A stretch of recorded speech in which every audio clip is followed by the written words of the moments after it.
여러분 요 지문은 여러분 우리 선생님 읽어보라고 했었는데 그래서 여러분 읽은 거 점토하면서 빠르게 한번 넘어가 볼 거야.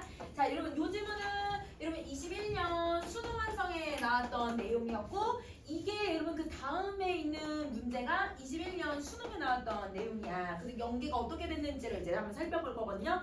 근데 오늘도 여러분 요게 작년에도 수능 특강에도 또 나오고 이 제재가 여러분 또 연계돼서 개념을 적용할 수 있는 게 올해 또 수능 완성에 또 나왔거든. 그래서 요거까지 오늘 한번 살펴볼 거야. 알겠지? 자, 그러면 여러분 이렇게 내용이 계속 연계되는 작품들은 기본적으로 여러분이 이 내용들은 숙지를 하고 있어야 돼.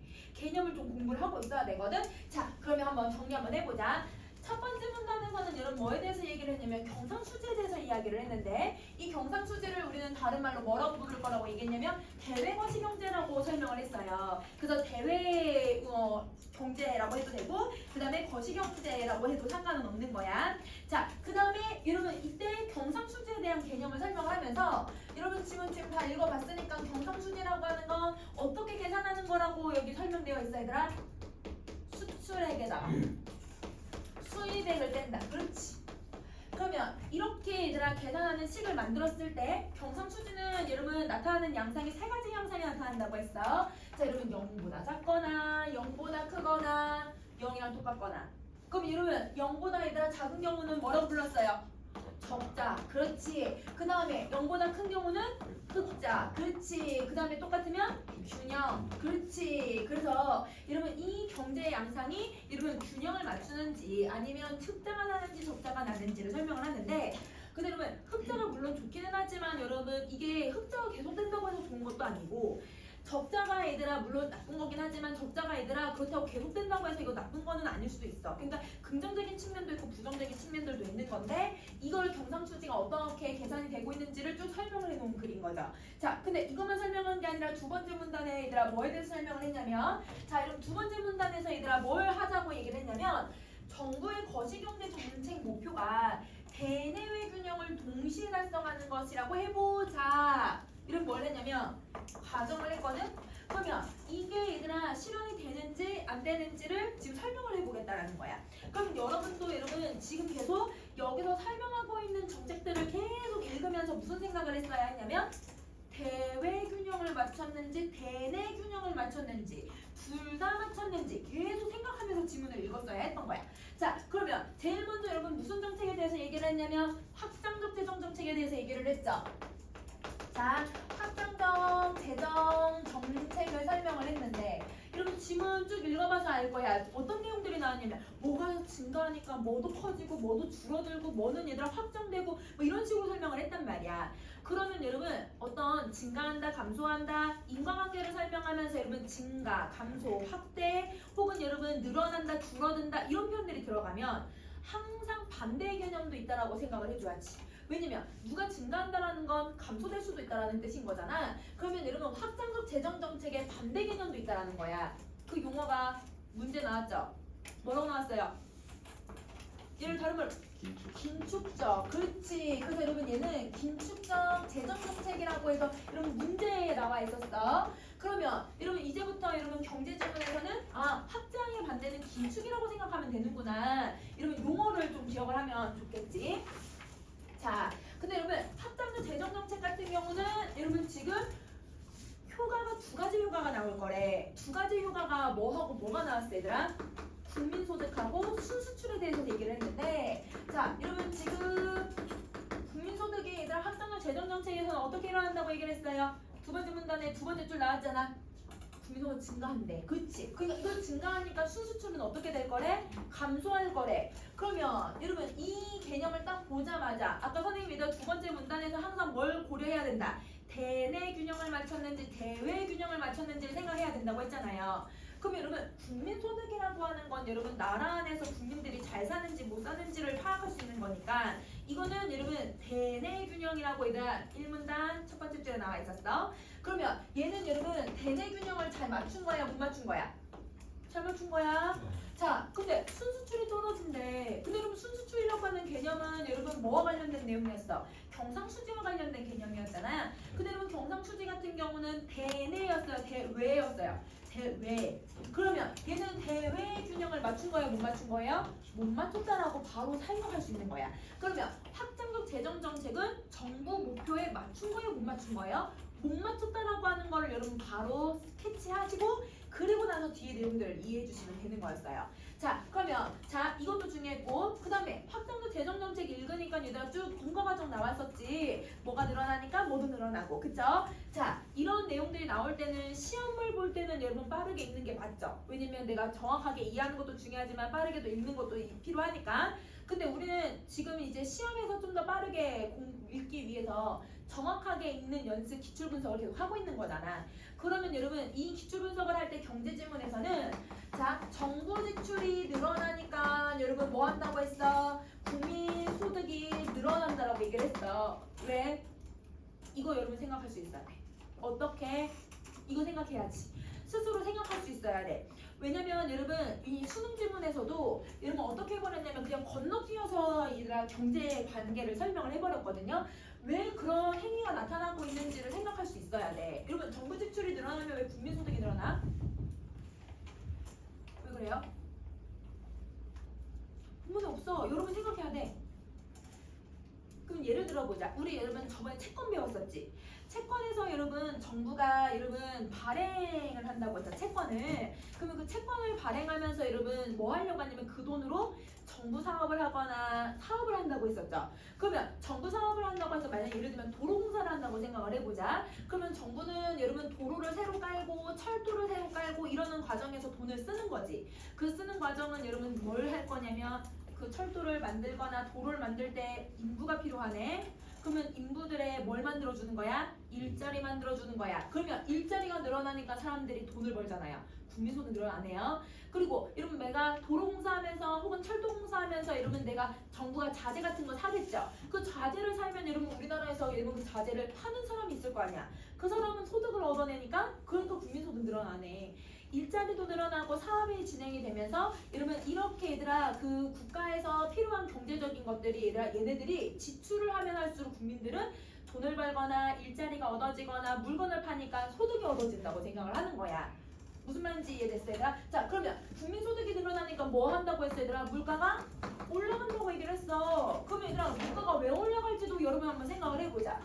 돈을 많이 버니까 여러분 내가 물건을 좀 더 사게 되잖아요. 그러면 여러분 물건을 사면 살수록 여러분 이제 수요량이 늘어나는데 수요량이 늘어나면 공급량도 늘어나요. 그러면 수요 공급 곡선에서 가격이 형성되니까 가격대도 올라가겠죠. 가격이 오르니까 물가가 오른다고 표현을 하는 거야. 그러면 물가가 오르니까 여러분 거래 규모가 어떻게 된다고 했어? 커진다고 얘기를 했어. 자, 여러분 물가가 오르니까 여러분 봐봐. 여러분 내가 3,000원짜리 참치를 샀는데 3,500원짜리가 된 거예요. 물가가 올라서. 그러면 내가 거래 규모가 얼마나 늘어났어? 500원 늘어나네.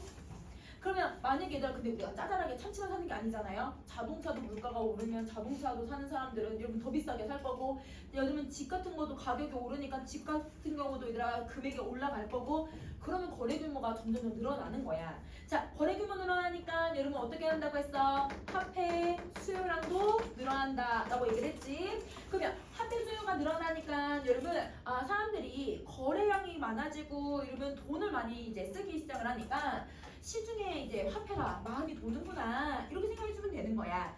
근데 이게 뭘 만들어낸대? 국내 이자율을 높인대. 그러면 여러분 은행 같은 데서 이자율을 왜 높일지를 한번 생각을 해보자. 이러면 시중에 돈이 풀린다고 했을 때 돈이 안 풀려도 문제고 많이 풀려도 문제란 말이에요. 그러면 여러분 은행 같은 데서는 이자율을 높이면 여러분 여러 가지 양상이 나타날 수 있지만 한번 생각해보자. 저거를 많이 할까 추가를 많이 할까? 이자가 높아. 저금을 하자. 그래서 여러분 작년에 5, 6%까지 이자가 올랐거든요. 그러니까 선생님 주변에 있는 사람들 다 주식에 있는 돈 은행에 넣어놨어. 이러면 투자했던 돈들을 다 빼가지고 은행에 저금을 하거든요.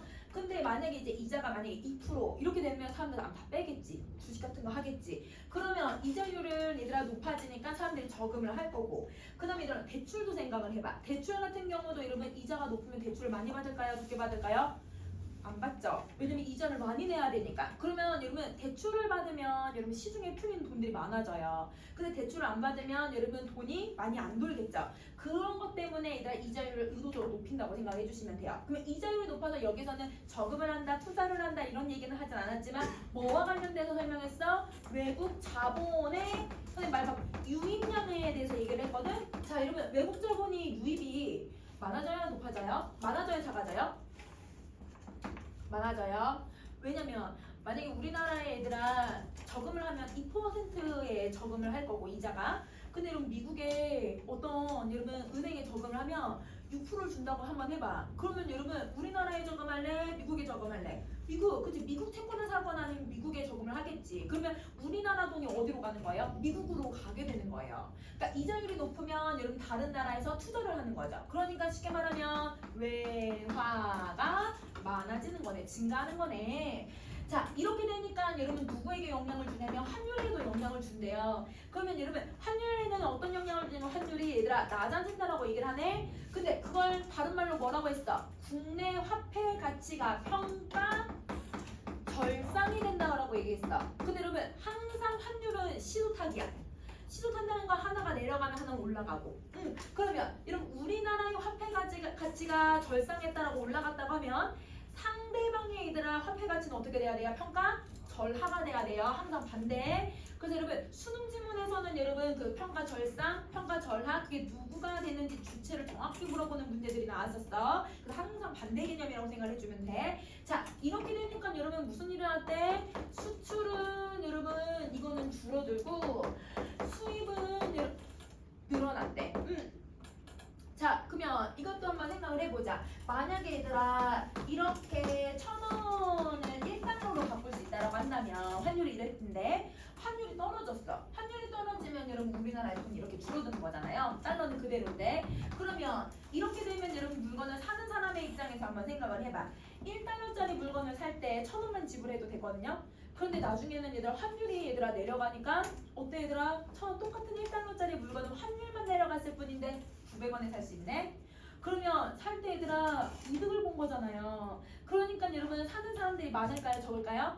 많으니까 수입이 늘어난다고 얘기하는 거야. 그러면 파는 입장 생각해봐. 1달러짜리 물건 팔 때는 1,000원을 벌었는데 이제 얘들아 환율만 달라졌을 뿐인데 내가 900원을 버는 거야.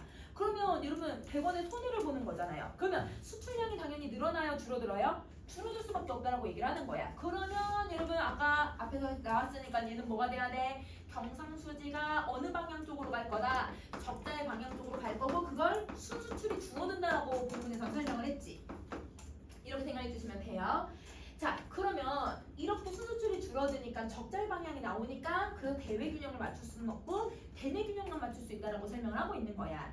그러면 반대도 생각하자. 왜냐면 문제에서는 긴축적이 나왔으니까. 자 그러면 여러분 반대의 경우는 여러분 어떻게 생각하면 되냐면 국민소득이 어떻게 될 거야? 줄어들고 대신 순수출은 늘어나겠구나. 반대니까. 그러면 반대니까 다 보지는 않아도 여러분 대내는 맞췄다 못 맞췄다? 못 맞추지만 대외 균형은 맞출 수 있겠구나. 자 그러면 정부 지출을 뭘 하니까 여러분 국민소득이 줄어드는 거예요? 줄이니까 국민소득 줄어들어요. 그럼 정부가 사업을 중간에 이제 스탑하는 경우들도 있고 정부 사업이 끝날 수도 있는 거거든. 그러면 지출을 줄이는 거죠. 자 그러면 이런 사람들이 돈을 안 써요. 그럼 돈을 안 쓰니까 이런 물건 같은 것도 안 살 테니까 수요량이 줄어들면 공급량도 줄어들 거기 때문에 가격이 내려가요. 물가가 아래로 내려가죠. 물가가 내려가면 거래 규모 당연히 줄어들 수밖에 없어. 자 그러면 여러분 시중에 돈이 많이 풀릴까 안 풀릴까? 안 풀려. 그러면 시중에 얘들아 돈이 풀리게끔 여러분 은행 같은 데서 이제 정책을 만들 텐데 어떤 걸 할 거야? 이자율을 낮추는 거야. 이자율을 낮추면 여러분 사람들이 아까 저금한다고 해서 투자한다고 했어. 투자 같은 걸 더 한다고 했죠. 그럼 대출도 생각해 보세요. 이자가 얘들아 낮으니까 대출을 많이 받을까요? 적게 받을까요? 많이 받아요. 왜냐면 이자가 싸니까. 대출을 많이 받으니까 여러분 시중에 돈이 풀리는 거죠. 자 그렇게 되고 그러면 이거는 이제 이 이자율을 왜 낮추는지 여기 설명했지? 그러면 이제 외국 자본을 한번 생각해봐. 이러면 이 외화가 선생님이 유출량이라고 할 거야. 이러면 유출량이 어느 정도 돼요? 어떻게 돼요? 유입의 반대말을 썼잖아. 이러면 유입량이 얘들아 얘는 높아졌는데 얘는 유입량이 얘들아 적어지겠지. 왜 유입량이 적어요? 많이 다시 투자한 금액을 다시 회수해 갈 거니까. 그럼 유출량이 늘어난다. 이렇게 생각하면 되는 거지. 선생님 말을 바꿨어. 자, 그러면 환율은 당연히 어떻게 될 거야? 반대로 생각하면 늘어나겠지. 그러면 이러면 여러분 상대국의 얘들아 화폐 가치가 어떻게 돼? 상대국의 평가 절상.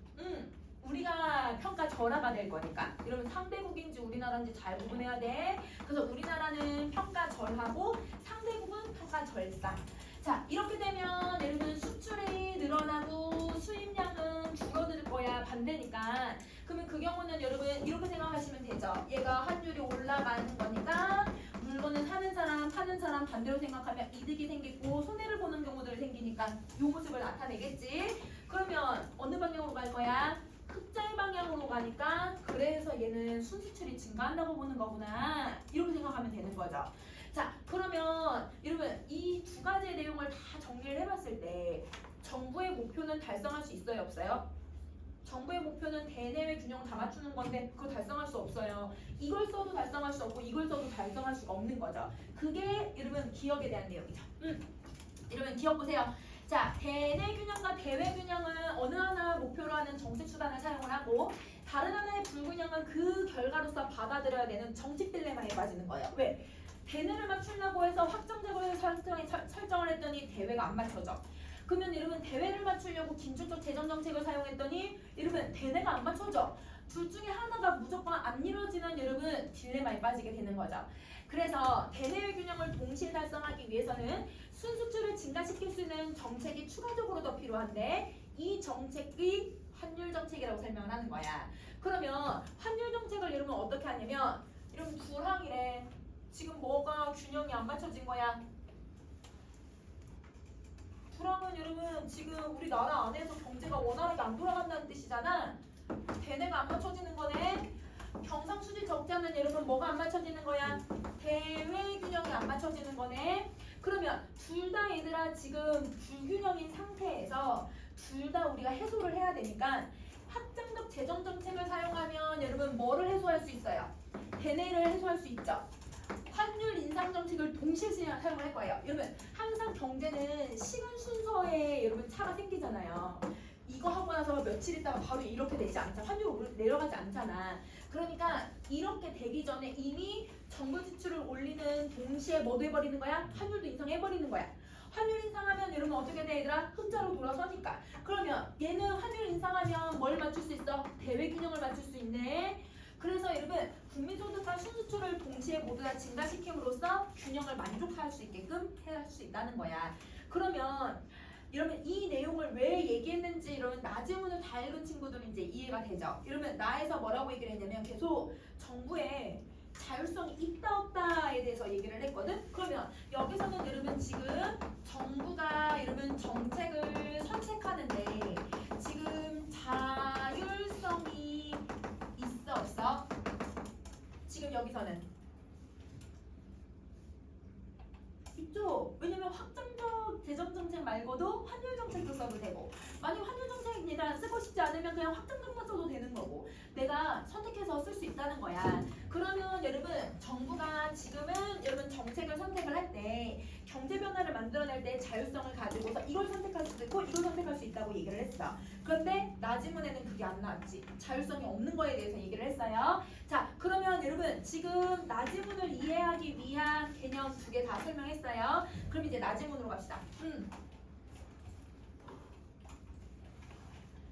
자, 이러면 나지문은 여러분 혹시 읽으면서 선생님이 얘들아 얘기한 글의 짜임을 생각했는지 혹은 여러분 내가 이런 개념 이런 글의 짜임 생각 못했는데 이러면 이랬는지 혹시 비교하면서 한번 읽어봐 얘들아. 자, 이러면 이 글은 지금 여러분 어떤 개념의 밑줄 그어져 있었냐면 가나다의 밑줄이 그어져 있었어 얘들아. 자, 여러분 가나다 빨리 안 읽었던 사람들은 빨리 가나다를 빨리 한번 봐봐봐 얘들아. 가나다. 자, 여러분 가는 여러분 언제? 2차 세계대전 이후에 성립된 브레튼-우드 체제. 자, 그 다음에 여러분 나는 1, 2차 세계대전 사이에 있었던 변동환율제. 여러분 그 다음에 가는 여러분 뭐에 대해서 1차 세계대전 이전의 근본이제 이거였거든요. 그러면 여러분 가나다가 시간 순서대로예요, 여러분? 아니죠. 시간역인데. 그러면 여러분 순서대로 보자면 다가 먼저 일어나고 그 다음에 나가 일어나고 그 다음에 가가 일어난 거잖아. 그러면 여러분 다에서는 여러분 뭐라고 했냐면 금본위제라고 하는 제도가 시행이 됐었는데 그걸 여러분 다른 말로 뭐라고 부르는데 얘들아? 고정 환율제를 쓴 거예요.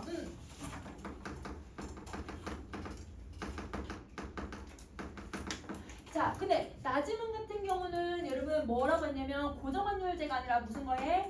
변동환율제를 썼대. 자, 그 다음에 가 같은 경우는 여러분 첫 번째 줄에 나왔는데 무슨 체제라고? 브레튼 우즈 체제래. 근데 브레튼 우즈 체제는 다른 말로 뭐라고 불러 얘들아? 금환본위제라고 부른대. 자, 또 다른 말로는 뭐라고 불러도 돼 얘들아? 고정환율제네. 여러분 첫 번째 줄에 다 나오죠? 자, 고정환율제인 환율제인데 얘들아 조건을 하나 걸어놨지. 어떤 조건을 걸어놨어? 조정이 가능한. 그래서 여러분 고정이긴 고정인데 그래도 여러분 어떤 상황에서 얘가 조금 조정이 가능한 여러분 환율 제도를 쓰고 있었다는 거예요. 그러면 선생님 여기서 이제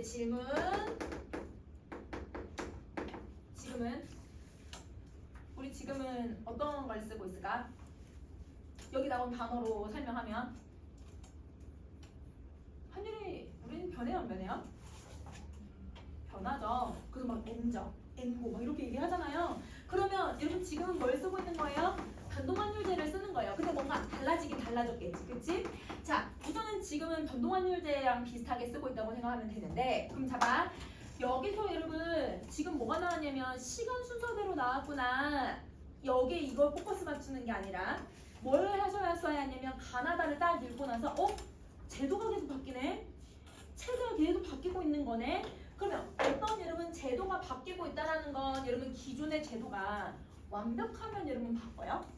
아니죠. 여러분 이 제도가 바뀌고 있다는 건 여러분 얘가 뭘 갖고 있다는 거야? 문제점을 가지고 있다는 거지. 그 문제점을 어떻게 얘가 개선했는지를 찾아야 되는 거야. 그러면 다시 또 변동환율제에서 얘들아 뭐가 됐어? 브레테우스 체제를 갖게 되었잖아. 그러면 변동환율제도 뭘 갖고 있어야 돼? 문제점을 가지고 있어야 돼. 그걸 여러분 브레테우스 체제가 개선하는 글이구나. 그러면 여러분 항상 그래서 어떤 제도가 여러 개의 제도가 나왔어. 체제가 계속 바뀌었대. 그러면 여러분 뭘 찾아줘야 돼? 무조건 문제점을 찾아야 돼. 개선점을 찾아야 돼. 그러면 여러분 요거 한번 읽어볼게요. 자, 여러분 브레튼 우즈 체제는 여러분 금 1온스당 35달러로 달러를 여러분 금 태환이라는 건 물물 교환. 그러면 이 교환을 보장하고 각국 통화의 가치를 달러에 고정을 시켜버렸대. 그러면 여러분 고정시켰다고 하는 말은 다른 말로 환율이 정해져 있었다. 고정환율제를 썼다는 거지. 그러면 여러분 고정환율제를 쓰고는 있는데 아까 조정이 좀 가능하다고 했어. 자, 이를 통해서 1차, 2차 세계대전에 변동환율제에서 벌어졌던 그럼 여러분 이건 나에 대한 설명이거든. 근데 우린 뭘 찾기로 했어 얘들아? 문제점 찾기로 했지. 벌어졌다라는 건 여러분 어떤 문제가 벌어졌다라는 뜻인 거죠. 그러면 여기서부터 여기까지가 여러분 변동환율제가 가지고 있었던 문제점이었어요. 그러면 변동환율제 얘들아 문제점이 뭐라고 얘기를 하고 있냐면 국제 통화 질서의 불안정.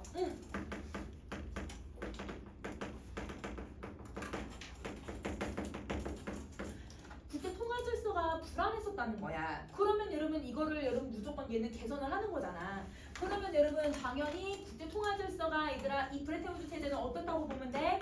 안정적으로 바뀌었구나. 이렇게 생각하면 되는 거야. 자, 이거였고 또 얘들아 이 불안정이 왜 만들어졌다고 얘기를 하고 있냐면 여러분 지금 경쟁적으로 각국에서 뭘 했대 얘들아? 평가 절하를 했대요. 근데 여러분 앞에서 내용 보셨잖아요. 평가 절하 왜 일어나요? 아까 긴축적 할 때 했어? 아니면 확장적 할 때 했어? 평가 절하를 긴축적 할 때 했죠? 뭐가 달라져서? 환율이 올라서. 그렇지. 그래서 여러분 환율을 여러분 각국마다 올려서 경쟁적으로 평가절하를 했었던 거야. 평가절하를 하니까 얘들아 무슨 변화가 일어났었더라? 아까 가지문에서 수출은 늘어나고 수입은 줄어든다고 했어. 이러면 가나는 세트 지문이니까 가 연결해서 읽어야지. 자, 그러면 이렇게 되면 여러분 경상수지가 뭘로 돌아서는가? 계속 흑자만 만드는 거야. 선진국에서 얘들아 계속 여러분 수출만 해서 계속 흑자만 만들던 시대였다고 얘기하는 거예요. 변동환율제는. 그러면 여러분 왜 변동환율제에 이런 문제점이 발생했는지 알겠지? 환율을 뭐해서? 의도적으로 계속 올려요. 그러면 여러분 환율이 변할 수 있었으니까 의도적으로 여러분 계속 경상수지를 여러분 불균형하게 만들었다는 거야. 이러니까 당연히 여러분 국제 질서가 봐봐. 선진국들은 여러분 계속 여러분 흑자를 만드는데 그럼 누군가는 여러분 수입만 해야 되는 나라가 있는 거잖아요. 어떤 나라든 계속 적자만 일어나는 거예요. 그러면 통화 질서가 불안정해지는 거예요. 그걸 안정적으로 바꾸기 위해서 고정환율제로 바꿔놓은 거야. 변동을 고정으로. 이해됐어 얘들아? 자, 그럼 다시 할게. 자, 반면에 일시적이고 구조적인 경상수지의 불균형을 해결하기 위해서 여러분 경상수지는 불균형한 거를 얘는 해소해야 돼. 왜? 대외 균형을 안 맞췄으니까. 그래서 그걸 위해서 환율 조정이 허용이 됐대요. 여러분, 자, 브레튼-우드 체제는 환율이 고정되어 있었잖아요. 그런데 얘들아, 뭘 하기 위해서? 경상수지 불균형을 해소하기 위해서 이걸 조정할 수 있었대. 그러면 여러분, 이 조정 가능한 건 여러분 무슨 문제점을 해소할 수 있었냐면 경상수지 불균형을 해소할 수 있는 거네.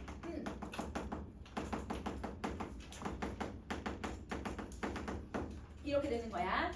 자, 그럼 다시 할게요. 환율을 유지한 제, 이러면 자, 환율을 유지한다라는 건 여러분 무슨 제도를 얘기하고 있는 거야? 고정환율제를 얘기하죠.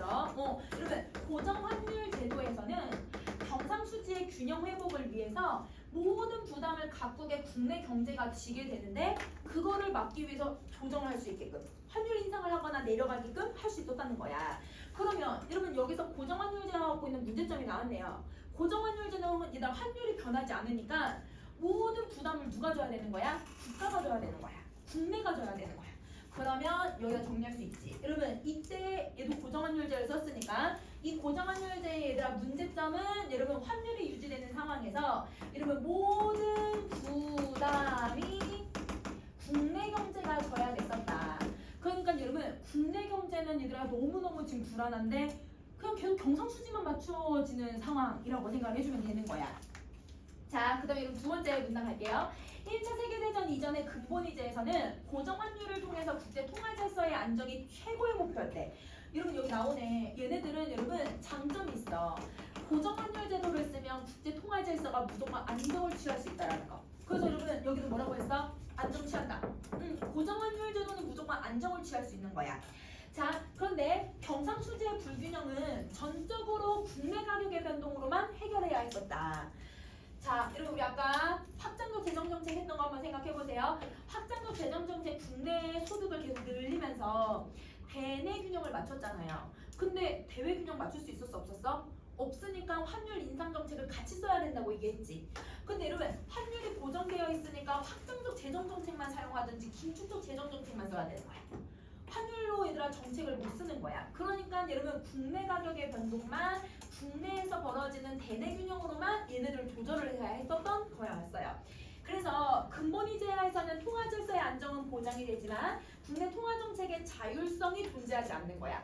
환율 정책을 동시에 사용하거나 아니면 여러분 확장성만 쓰거나 이걸 내 맘대로 할 수가 없었다는 거지. 그래서 선생님 아까 가에서 얘들아 왜 자율성이 있다라고 얘기했는지 이해됐어 얘들아? 얘는 자율성이 존재하지 않아. 그러면 여러분 여기 이 말을 다른 말로 뭐라고 설명하면 돼 얘들아? 자율성이 없다. 자율성이 없는 거예요. 자, 근데 여러분 경상수지 얘들아 이 불균형을 얘는 조정을 하면서 해소할 수 있다고 했잖아요. 환율을 좀 조정해서 고정환율제지만 그러면 저 자율성을 얘는 어떻게 할 수 있는 거야 얘들아? 가질 수 있는 거야. 그러면 여러분 지금 뭐가 나온 거냐면 여러분 이 고정환율제가 가지고 있는 이 문제점은 조정이 가능하게 해가지고 해소를 했었던 거고 그 다음에 여러분 이 변동환율제가 가지고 있는 이 불안정한 거는 고정환율제를 갖고 해소할 수 있었던 거야. 그러면 여러분 브레튼-우드 체제는 다와 나의 문제점들을 모두 다 해소할 수 있었던 제도라고 생각하시면 돼요. 알겠죠? 자, 그럼 다시 할게요. 자, 경상수지 적자국의 경우는 적자만큼 통화 또는 금이 유출되기 때문에 자, 그럼 여러분 이 근본이제에서는 적자국이 얘들아 얘들아 뭐 한다고 얘기를 하냐면 적자가 난 만큼 여러분 통화나 아니면 여러분 금이 유출량이 엄청 많았다는 거야. 왜? 왜 유출량이 많아요? 여러분 경상수지 배운 걸로 설명하세요. 적재국은 어떤 상태예요? 수출하고 수입 중에 누가 더 많아? 수입이 훨씬 더 많잖아. 그럼 여러분 수입이라는 건 뭐야? 내가 물건을 사오는 대신 우리 돈이 다 어디로 가는 거야? 외국으로 가는 걸 얘기하는 거잖아요. 그러니까 외국으로 얘들아 우리나라 돈이 많이 빠져나간다는 거야. 수입이 훨씬 많으니까. 이해됐어 얘들아? 경상수지로 이해해야 돼. 그러니까 우리나라의 얘들아 우리나라 국내에서 통화량이 어떻게 된대 얘들아? 줄어든대. 돈이 없는 거지. 돈이 없으니까 여러분 여기 뭐라고 됐어? 상품의 가격이 어떻게 된다? 떨어진다. 노동의 가격이 어떻게 된다? 떨어진다라고 얘기를 해. 왜? 돈이 없으니까 여러분 사람들이 물건을 살 수 있어요 없어요? 물건 못 사요.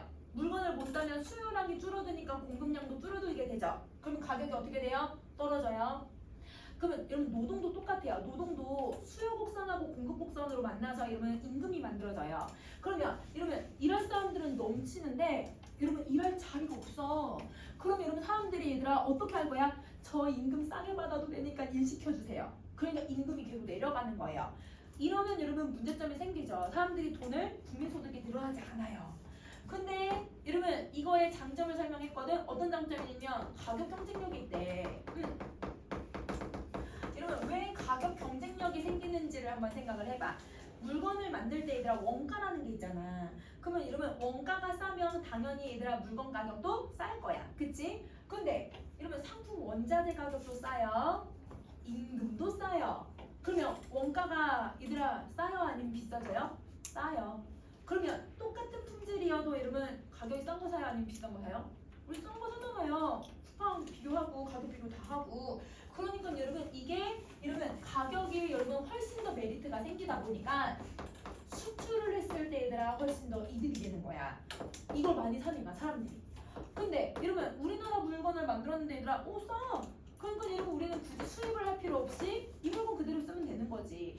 그래서 여러분 수출은 늘어나고 수입이 줄어드니까 여러분 자 적자가 어떤 방향으로 들어가 두 가지로 해석할 수 있어. 균형으로 가든지 아니면 흑자 방향으로 가든지. 이거야. 그러면 여러분 보세요. 이 근본이자는 환율이 얘들아 바뀔 수가 없으니까 오롯이 그냥 뭐만 여러분 그냥 우리나라 안에서만 조지는 거야. 사람들이 돈도 못 벌고 실업자도 늘어나고 문제가 커지는 거지. 이거의 부담을 다 지면서 이거 맞추는 거예요.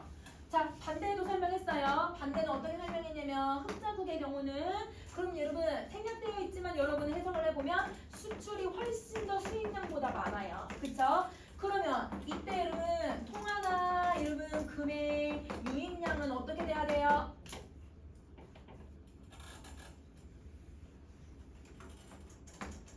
선생님 유입이라고 했잖아. 우리나라 들어오는 게 많아지지. 선생님 유출하고 유입은 잘 기억해야지. 그치? 반대니까. 그러면 여러분 우리나라의 돈이 어때 얘들아? 통화량이 많아지지. 돈이 들어오니까 수출을 해서 얘들아 돈을 버는 거니까. 그러니까 여러분 이렇게 되니까 사람들이 돈이 너무 많아. 돈이 많으니까 여러분 상품 가격을 살 때도 얘들아 많이 사게 되지. 수량도 늘어나고 공급량도 늘어나고 그러니까 얘들아 가격이 올라가. 물가가 올라가. 그러면 물가가 오르고 또 얘들아 사람들이 얘들아 내가 돈이 많은데 싼 임금 받으면서 일을 할까요? 안 해요. 그러니까 여러분 사람들의 노동의 임금도 올라가요. 그러면 이렇게 되면 여러분 물건을 만드는 원가에 사람들 임금비도 올랐지 원자재 가격도 올랐지 그러면 원가가 어떻게 돼? 올라가는 거야. 그러면 가격 경쟁력이 생겨 안 생겨? 안 생겨. 왜? 비싸졌으니까. 그러면 이거를 여러분 수출한다고 생각을 해보세요. 그러면 다른 나라에서 우리 물건 사요 안 사요? 안 사죠. 비싼데. 그러니까 여러분 수출량이 당연히 줄어들고 수입량은 어떨까 얘들아? 우리나라 물건을 막상 써보려고 했더니 너무 비싸. 근데 여러분 옆에 나라에서 물건 만들어 온 거 보니까 싸. 그러면 우리는 여러분 굳이 우리나라 물건 안 쓰고 여러분 수입해서 써도 된다는 거지. 가격이 싼 거를. 그러면 이 경우 이렇게 되면 여러분 어떤 현상이라는 거야? 다시 균형으로 맞춰지던지 어느 방향으로 적자 방향으로 움직이던지 이렇게 설명을 하는 거야. 이것도 그럼 봐봐. 통화량이나 아니면 여러분 국내 안에서의 문제만 해결을 해야 돼. 이거는 환율로는 설명할 수가 없어. 환율로 얘들아 이걸 조정할 수가 없는 상태인 거지. 오롯이 이러면 나라 안에서 벌어지는 일들로만 환율 이 경상수지를 올렸다 내렸다 올렸다 내렸다 이렇게 해야 되는 상황인 거예요. 그러니까 당연히 이러면 대내 균형이 안 맞춰지는 상황이 되는 거예요. 자, 그게 니은에 대한 설명이죠.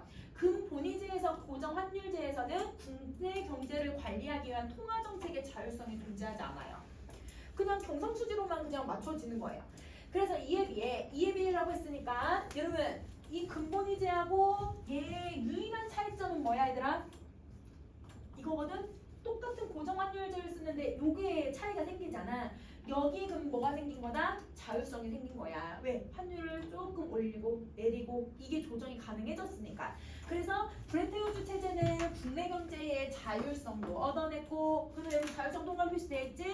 그리고 국제 통화 질서의 안정성을 연계를 시켰다. 안정성은 고정환율제가 갖고 있는 특징이라고 했어요. 그러면 여러분 브레튼 우즈 체제는 다시 한번 정리하면 나와 다가 가지고 있는 문제점을 모두 다 해소해 보려고 했던 체제였다.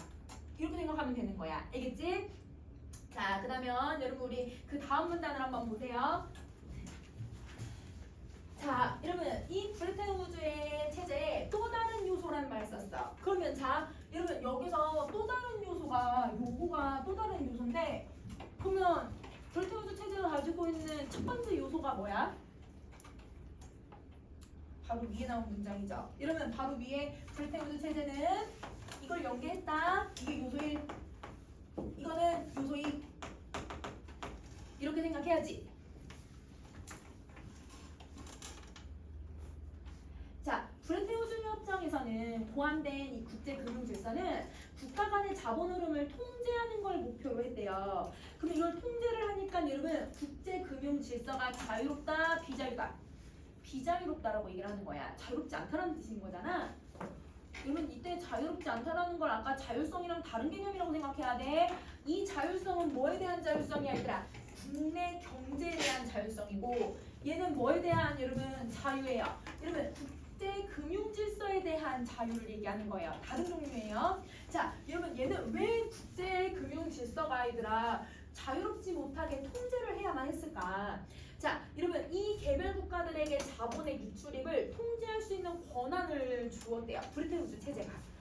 얘들아 왜 통제할 수 있는 권한을 줬는지 한번 생각해봐. 변동환율제에서 모든 선진국들이 얘들아 다 뭐만 한다고 했었어 얘들아?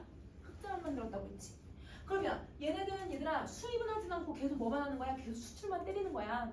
그러면 여러분 얘네들이 얘들아 힘이 세니까 약소국이나 아니면 여러분 좀 힘이 없는 후진국들은 얘네들이 얘들아 수출한 걸 계속 뭘 해야 돼? 사야 돼. 얘네들은 계속 수입만 늘어나니까 여러분 적자인 나라는 계속 적자인 거고 흑자인 나라는 계속 흑자만 생기는 거예요. 그러면 이 경제가 얘들아 불균형이 생겨버리는 거잖아요. 그러니까 여러분 우리는 힘이 약하니까 얘들아 미국이 얘들아 막 사라고 하면 어쩔 수 없이 사야 돼. 이 당시에는 그렇게 했다는 거야. 변동환율제일 때는. 그러면 여러분 내가 유출입을 얘들아 통제할 권한이 없으니까 쟤네 무서우니까 계속 사야지 이렇게 되는 거야. 그러면 여러분 그 권한을 줬던 건 변동환율제가 가지고 있던 여러분 이 자본의 흐름을 어떻게 하는 거야? 어느 정도 그래도 통제할 수 있는 제한을 준 거예요. 그러면 우리나라는 아니야 우리나라는 이 정도면 이제 자본 다 받았어. 이제 원래는 수출 그만할 거야. 수익 그만 받을 거야. 이런 권한을 각각 나라한테 줬던 게 브레튼 우즈 체제라는 거야. 왜? 너무 한쪽으로만 불평등하게 만들어지는 걸 막아주려고. 자, 그래서 국제금융의 자율화를 억제시킨. 이러면 자 억제시켰다는 건 뭐예요? 비자유주의적인 국제금융 질서를 시킨 동기는 이걸 한 이유는 연계된 자유주의를 구현시키려고 했던 것이었다. 근데 여러분 여긴 밑줄 그어졌으니까 이거 시험 문제 내겠다는 거지. 그러면 여러분 연계된 자유주의가 뭐야? 뭔지 잘 모르겠으면 이거랑 단어 똑같은 게 들어가는 부분을 빨리 찾아. 얘들아 어느 부분에 똑같은 부분이 들어갔어요? 유래가 정확하게 요소 1 써놓은 거 있죠? 거기에 무슨 단어 들어가요? 연계 들어가죠? 그러면 여러분 얘네들을 여러분 왜 억제를 시켰냐면 여러분 이 요소 1번을 여러분 유지시켜주기 위해서 억제를 시켰다는 거야. 그러니까 쉽게 말하면 요소 1번을 지키기 위해서 요소 2번을 만들었다고 생각을 하면 되는 거야. 알겠지? 그럼 봐보자. 첫째, 자본의 자유로운 국제적인 이동은 그럼 여러분 여기 자본의 자유로운 국제적인 이동은 이란 말 썼거든? 이건 브레톤 우주 체제에 대해서 얘기하는 거예요? 아니에요? 브레톤 우주 체제가 아니에요. 브레톤 우주 체제는 여러분 이동을 권한을 일단 이거 통제시킨다고 했잖아. 안 되는 것을 먼저 설명하고 브레톤 우주 체제가 왜 이걸 선택했는지 설명하려고 하는 것 같아. 자 보자. 거시경제 정책에서 이러면 거시경제 정책은 약간 가지문에 뭐라고 나왔더라? 경상수지 혹은 여러분 국민소득 대내외 균형을 얘기하는 거야. 그러면 여러분 이 대내외 균형의 장애를 만들어낸대요. 그러니까 이런 통제를 여러분 통제하지 않으면 이러면 이 자본이 마음대로 움직여서 이러면 경상수지에도 영향을 주고 이러면 혹은 여러분 국민소득에도 영향을 줄 수 있다는 거야. 조세나 인플레이션 등을 회피하기 위해서 자본 유출이 계속 일어날 경우에는 각국의 국내 경제 정책이 원만하게 작동할 수가 없대. 그러면 국내 경제 정책이 원만하게 작동되지 않는다는 건 대내 균형을 맞춘다 못 맞춘다? 대내 균형을 맞출 수가 없다. 그리고 이를 막기 위해서 강력한 자본 통제가 필요했었던 거야. 그러면 여러분 이 억제를 하는 이유는 대내 균형을 맞춰주기 위해서 그래서 통제를 했던 거다. 이렇게 얘기를 하는 거야. 자 그럼 다시 둘째, 자본의 자유로운 이동에서는 여러분 이것도 브레톤 우주 체제에 대해서 얘기하고 있는 거야?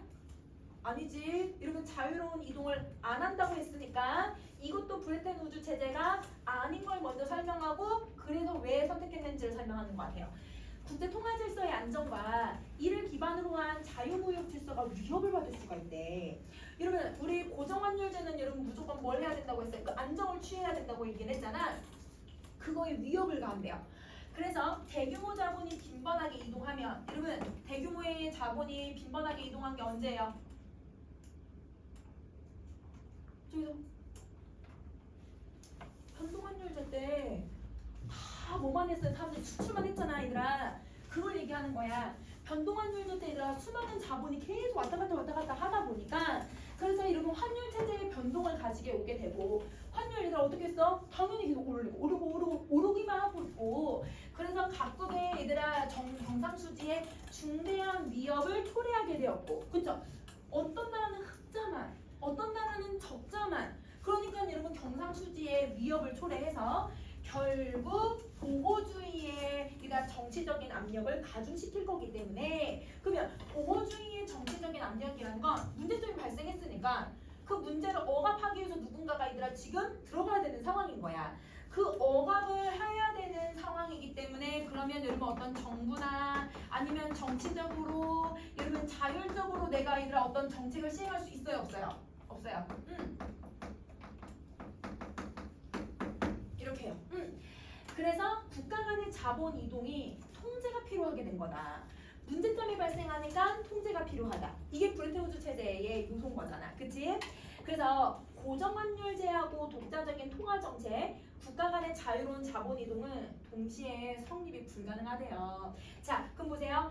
고정환율제하고 독자적인 통화정책이 왜 동시 성립이 안 돼요? 그리고 고정환율제를 쓰면 환율정책 쓸 수 있어요? 없어요? 못 쓴다고 했잖아요. 그리고 동시 성립 안 돼요. 그러니까 여러분 브레톤 우주 체제가 뭘 한가요? 조정이 가능하다라고 제약을 준 거잖아. 제한을 더 준 거잖아. 자, 국가 간의 자유로운 여러분 자본 이동은 고정환율제에다 뭘 방해한다고 했냐면 안정을 방해한다고 얘기를 했어. 그러니까 이것도 동시 성립이 불가능한 거야. 자, 그래서 통화 정책의 자율성과 국제 통화 질서의 안정을 위해서라면 자본의 국가 간의 이동을 규제해야만 했었던 것이었다. 즉, 변동환율제의 문제점을 해소해야만 했었다. 자, 이와 같이 브레톤 우주 체제에서는 국내 경제와 국제 경제를 그러면 연계시켰던 게 아니라 요소 1번. 여러분 전후 국제 경제 질서의 성격이 그대로 구현됐다고 했거든. 이때 전후가 무슨 뜻이야? 이건 전쟁 이후야 얘들아. 그냥 앞뒤가 아니라 여러분 계속 다 뭐에 대한 식이에요. 1차 세계대전, 2차 세계대전이니까 전쟁 이후의 국제 경제가 이렇게 구현됐다는 걸 보여주는 게 브레톤 우주 체제다. 이렇게 얘기하고 있는 거야. 여러분 지금 엄청 까다로운 지문이야. 근데 여러분 이거보다 수능이 더 어렵거든. 이거 연계됐던 게 수능 지문에서 이거 어려웠는데 이거를 잘 공부한 친구들은 그때 얘들아 불수능이어서 이러면 이제 엄매에서는 78점도 1등급이었었거든요. 그래서 여러분 왜냐면 그 해에 얘들아 그 9월 모의고사가 100점 1등급이었어요. 그러니까 이 9월 모의고사하고 얘들아 수능하고 갭이 너무 차이 나죠. 그러니까 애들이 수능 끝나고 나서 이러면 최저를 맞췄는지 여부를 가지고 면접을 보러 가거나 논술을 보러 가는데 애들 다 안 갔어요. 그래서 가라고 했거든요 선생님이. 근데 얘들아 안 갔어요. 근데 최저 다 맞췄어요. 그러니까 왜냐면 점수가 확실하지가 않으니까 이러면 표준 점수가 나오고 이러니까 얘들아 확실하지가 않으니까 그래도 어려웠으니까 진짜 어려웠으니까 가라 그렇게 해도 애들이 겁나니까 안 가죠. 근데 최저 다 맞췄거든요. 진짜 어려웠죠. 그런데도 이러면 이 브레튼 우주 체제 안 읽고 푼 애들 있어요. 어떻게 안 읽고 풀었을까? 연계된 내용 이거 경계지문 다 정말 공부 잘했거든. 환율 다 다시 정리하고 요 내용들 이러면 선생님이 짜놓은 이 글짜임 있지? 이거 정확하게 이해하는 아이들은 안 그래도 어려웠는데 시간은 좀 촉박했어. 그래서 선생님이랑 수업했던 내용들 기억하면서 문제 풀었어요. 이렇게 했거든요. 그래서 자기 하나 틀렸대. 네 문제에서 얘들 하나 틀렸으니까 얘들 어려운 시험 잘했거든. 그래서 여러분 그렇게 해서 안 읽고도 문제 풀 수 있어. 그러면 여러분 아예 안 읽었다는 말은 아니겠지. 근데 여러분 지문에서 어떤 짜임이 나올지를 알게 되는 거야. 그래서 여러분 연계되는 건 근데 이것만 연계된 게 아니에요. 작년에도 나왔고 올해도 나왔다고 했어요. 여러분 수능 볼 때도 나올 수도 있어요. 그러니까 여러분 연계되고 기출에 계속 반복되는 제재들은 이렇게 좀 자세하게 공부를 해야 돼. 자 그러면 우리 잠깐 쉬는 시간 하고 여러분 또 지문 하나 더 볼 거야. 자 얘들아 우선 요 지문을 보면 아까 얘들아 선생님이 21년 수능 완성 연계됐고 이게 24년 여러분 수능 완성 올해 나온 거거든요. 그래서 여러분 우리가 경상수지랑 근본이 체제가 이런 거구나 알면 여기 지문에서 조금 이해할 수 있는 부분들이 있으니까 그렇게 어떻게 연계되고 있는지를 좀 한번 볼 거야. 자 여러분 첫 번째 문제 한번 가보자. 국제통화기금 IMF는 국가 간 거래가 늘어나는 상황에서 국제통화 및 금융제도의 안정을 도모하기 위한 국제금융기구래요. 그러면 여러분 지금 여기 나와 있는 이게 뭐가 되는 거야 여러분? 이 IMF의 일단 운영하고 있는 목적이죠. 그렇죠. 그래서 여러분 이거는 항상 목적은 이 사람들이 하고 있는 행위들의 얘들아 가장 기본적인 여러분 원칙이 될 거기 때문에 요거 정리해줘야 되고 자 그다음에 2023년 현재 190개국이 가입되어 있다. IMF는 가입 희망국의 자격에 대해서 특별한 제약을 갖고 있진 않고 질서 있고 안정적인 환율제도 운용을 위해서 국제 통화 문제에 협력할 의사가 있는 모든 나라에 대해서 가입을 허용하고 있다. 그러면 여러분 요거는 여러분 지금 이 문장 자체는 여러분 뭐라고 설명할 수 있냐면 IMF에 가입하는 조건을 제시한 거네. 근데 여러분 조건이 있다 없다? 없다. 이렇게만 기억하면 되는 거잖아. 자 여러분 우선은 항상 여러분 지문을 읽을 때 지문의 내용을 우리가 100% 다 기억할 수는 없어요. 그러면 그 글이 어떤 내용을 얘기하고 있는지를 이렇게 압축적으로 생각을 해도 돼요. 목적 나왔고 그 다음에 가입 조건 나왔고 그 다음에 뭘 나왔고 이런 식으로 기억을 해도 내용을 잘 기억을 하고 있는 거거든. 자 이렇게 글을 읽어도 돼. 자 그럼 가자. IMF 가입을 희망하는 나라가 가입 신청서를 제출하면 그러면 여러분 신청서를 제출하면이라고 하는 말에는 그 다음에 무슨 내용이 나올 거라는 거 바로 알 수 있어 얘들아? 가입 순서. 그러면 여기는 가입 순서가 나오니까 번호를 매겨보자. 자 여러분 제출을 해요. 1번 IMF는 신청국의 경제 규모나 교역량 등을 따라서 출자 할당액인 쿼터와 그 다음에 납입 방법을 결정을 해요. 그러면 여러분 두 번째 제일 중요한 거이다. 뭘 정한다? 쿼터를 정한다. 근데 쿼터는 어떻게 결정한다? 경제 규모에 따라서 정한다. 그러면 미국의 쿼터하고 우리나라의 쿼터는 같아야 달라요? 달라야죠. 누가 훨씬 커야 돼? 미국이 훨씬 크다는 걸 알 수 있게 해주는 거야. 이사회 승인을 거쳐서 여러분 총회에 회부한다. 이게 3번. 자, 가입을 위해서는 총 투표권의 3분의 2 이상을 보유하고 있는 과반수 회원국이 참가해서 이들이 행사한 투표권의 과반수의 찬성을 얻어야 한다. 그러면 이사회 얘들아 지금 총회랑 이사회에 회부한다고 해서 통과되는 게 아니라 투표를 해야 되네. 투표를 해야 돼. 근데 여러분 투표를 할 때 얘들아 수치가 두 가지 수치가 나왔어. 3분의 2와 2분의 1이거든요. 과반수. 자 그럼 보세요. 총 투표권이 있으면 그 투표권에 3분의 2를 가지고 있는 나라들이 참여를 해야 돼요. 그 나라가 과반수 이상을 참여하고 거기서 다시 또 과반수 이상의 얘들아 찬성표를 줘야 통과할 수 있다고 얘기를 하는 거예요. 근데 여러분 회원국으로도 가입한 이 국가는 여러분 이 가입한 국가는 쿼터 지분만큼 투표권을 갖고 있대. 그럼 투표권이 얘들아 한 사람당 하나가 아니라 한 국가당 하나가 아니라 쿼터에서 결정이 되는 거래요. 그러면 미국의 투표권하고 우리나라의 투표권이 같아야 달라요? 다르다는 거예요. 그러면 이 IMF가 운영하는 방식에서는 뭐가 되게 중요한 거야 얘들아? 쿼터가 되게 중요한 거네. 쿼터에 의해서 혜택도 제시를 하는 거고 쿼터에 의해서 여러분 납입 방법 같은 것들이 다 결정이 되는 거야. 알겠지? 자 그럼 이제 두 번째 문단 갈게요. IMF에서는 국제금융위기 예방을 위해서 감시 활동을 하고 있는데 가장 중요한 기능은 국제금융위기에 대한 금융 지원을 해주는 게 가장 중요한 기능이다. 근데 얘들아 왜 이런 기능을 가지고 있어? 내 얘가? 이거 왜 해줘야 돼? 아까 목적이 뭐였어? 안정. 그렇지. 안정을 목적으로 하니까 그래서 무조건 여러분들 다른 나라에 금융 지원을 해준다는 거예요. 자, IMF의 금융 지원은 주로 쿼터 납입금을 활용해서 이 필요한 경우 회원국 또는 비회원국 그다음에 민간으로부터 재원을 차입하기도 한다. 여러분 뭘 해준대? 쿼터 납입금을 활용한대. 아까 쿼터라고 하는 개념 나왔잖아. 그럼 이거는 쿼터가 너무 중요한 것 같아. 자, 쿼터가 뭔지 다시 한번 봐보자. 쿼터 납입금은 IMF의 가장 기본적인 융자 재원. 여러분 융자는 빌려주는 거잖아. 빌려주는 여러분 재원이 되고 IMF의 재원 중에 90%를 차지하는 게 얘들아 이 쿼터 납입금으로 충당을 한대요. 자, 쿼터 납입금으로 가맹국은 할당액의 25%를 여러분 금으로. 근데 아까 얘들아 쿼터의 개념이 뭐였어? 5글자로 나왔는데 출자, 할당액인 이런 말 썼거든 얘들아. 그럼 출자가 뭔 말인지 모르겠으면 할당액이라고 하는 것만 기억하면 되지. 그러면 여기서 여러분 할당액의 25%라고 했으니까 누구의?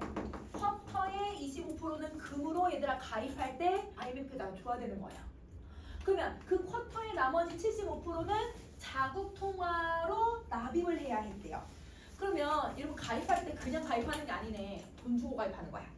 우리가 여러분 돈을 내고 가입을 하는 거야. 근데 그 중에 25%는 뭘로 내야 된다? 금으로.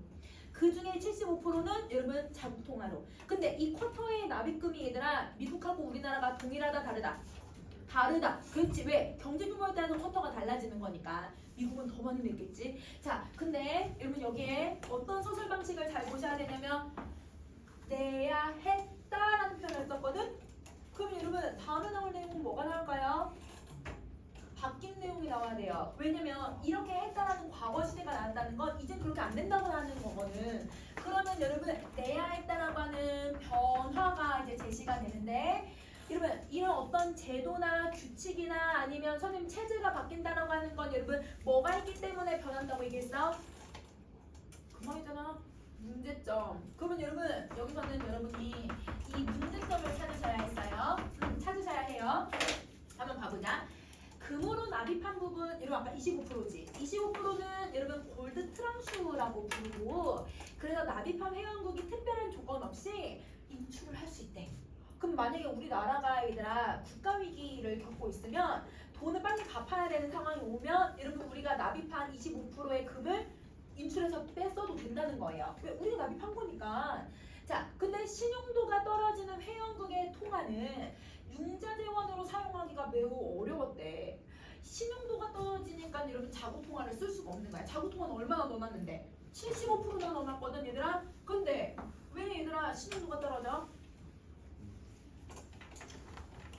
위에 나왔는데 금융위기가 발생했잖아요. 나라에 금융위기가 발생했으니까 여러분 신용도가 떨어지는 거 믿을 수가 없는 거예요. 그러니까 여러분 우리나라의 돈을 가지고 있으면 여러분 만약에 우리나라 부도 났다고 생각해봐. 우리 돈은 여러분 그냥 휴지 조각 돼버리는 거거든. 그러니까 사람들이 얘들아 그 회원국 금융위기가 발생한 회원국의 통화는 재원으로 받아주지 않는다는 거야. 금으로만 아니라 통화 가치를 가지고 있는 것만 해결할 수 있다는 거지. 그래서 국제거래에 사용하기 위해서는 설명하네. 금이나 달러화로 교환해서 여러분 이제 돈을 갖고 금융위기를 해결해야 했었는데 금의 경우는 한정된 수량으로 인해서 충분히 공급하기가 어려웠어요. 여러분 한정된 수량은 두 가지로 해석할 수 있겠죠. 첫 번째, 얘들아 25%밖에 안 넣었으니까. 두 번째, 금이라고 하는 여러분 이 재화는 여러분 무한한 재화잖아요. 그러니까 여러분 공급하기가 매우 어려웠고 달러화의 공급에도 한계가 있었대. 그러면 여러분 금이나 달러화로 교환을 하면 금융위기를 해결하기가 매우 어려웠다는 있다는 거지. 왜 한계가 있는지 한번 보자. 달러화가 전 세계에 공급되기 위해서는 미국의 국제 수지가 계속 적자 상태가 되어야 하는데 그럴 경우는 달러화의 신용도가 떨어지는 문제점이 발생한다. 그러면 여러분 보세요. 미국이 계속 적자 상태를 유지를 해야 그래야 여러분 달러화가 공급이 된대요. 그러면 달러화가 공급된다는 건 달러화가 시중에 너무 많이 풀린다는 뜻이거든. 시중에 너무 많이 풀리니까 여러분 당연히 이 돈에 대한 가치, 돈에 대한 신용도가 떨어진다고 설명을 하는 거야. 여기까지는 인과관계를 설명했거든. 근데 여러분 왜 달러화가 공급이 되려면 계속 미국이 적자 상태여야 해? 아까 배웠던 경상수지 생각해봐. 이게 뭐였어요? 수출과 수입이 비교를 했을 때 수입이 훨씬 많은 걸 얘기를 했잖아요. 그러니까 미국이 얘들아 달러를 계속 다른 나라에 공급을 하려면 미국의 입장에서는 여러분 자기네 돈이 계속 자기가 수입을 해서 다른 나라한테 돈을 줘야 했던 거야. 그러면 여러분 이렇게 되면 미국이 원하지 않아? 원하지 않지. 그래서 여러분 달러화에도 교환하는데 한계가 있었다고 얘기를 하는 거예요. 그러면 여러분 지금까지 나온 건 여러분 다 뭐예요 여러분? 골드 트랑슈와 이런 기존의 납입금만 가지고서는 여러분 문제를 해결할 수 없다라고 하는 문제를 얘기한 거지. 그러면 여러분 여기서부터 여기까지가 문제예요. 금은 너무 적어. 그런데 여러분 달러로 바꾸려고 했더니 달러는 바꾸기가 매우 어려워. 그러니까 여러분 이런 문제가 있어서 이런 문제를 해결하기 위해 1970년에 채택된 게 특별인출권 SDR이라는 거야. 이러면 문제점 나오니까 여러분 아까 변화 나올 거라고 예상했잖아. 이게 이렇게 변했다고 생각해 주시면 되는 거예요. 자, 선생님 위로 올릴게요. 자, SDR은 IMF 회원국들이 담보 없이 외화를 인출할 수 있는 권리래. 얘들아, 왜 외화를 인출할 수 있는 권리를 줬는지 알겠어, 얘들아? 왜냐면 여러분 자국통화로는 여러분 문제를 해결할 수 없었으니까. 자, 그래서 금과 달러에 이은 제3의 국제통화로 간주가 되고 있다. 실제 돈은 아닌데 돈으로 얘들아 외화로 얘들아 인출할 수 있는 권리니까 돈으로서 쓰고 있다는 거예요. 자, SDR은 추가 출자 없이 회원국의 합의에서 발행 총액이 결정이 되고 그리고 회원국의 쿼터에 비례해서 결정이 돼요. 그러면 여러분 SDR이 미국하고 우리나라 같아야 달라요? 달라요. 누가 훨씬 더 많아요? 미국이 훨씬 더 많아요. 쿼터에서 배정이 될 거니까. 자, SDR은 여러분 자국의 국제 수지가 악화가 되어서 외화가 부족할 때 SDR을 외화와 교환을 하고 그리고 그 외화를 제공한 회원국한테는 이자를 주는 방식인 거야.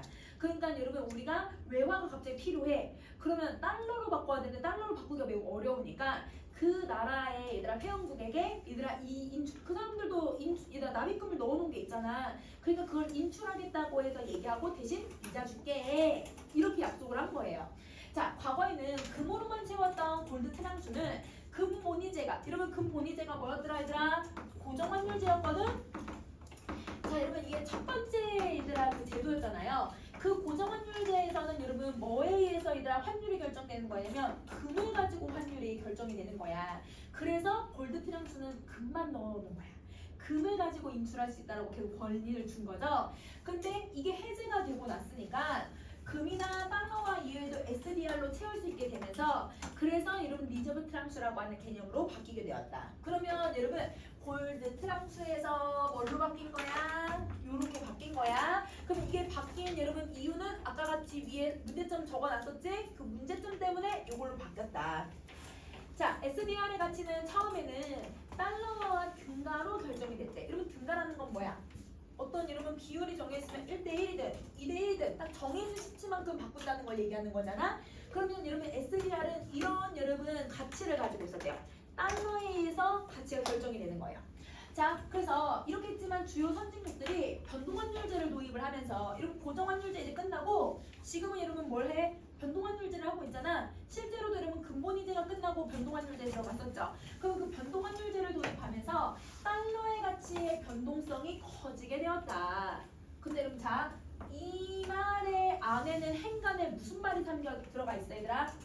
요거 같이 연결해서 본다면 달러의 가치에 변동성이 생긴다는 것. 누구의 가치도 변동성이 생겨요?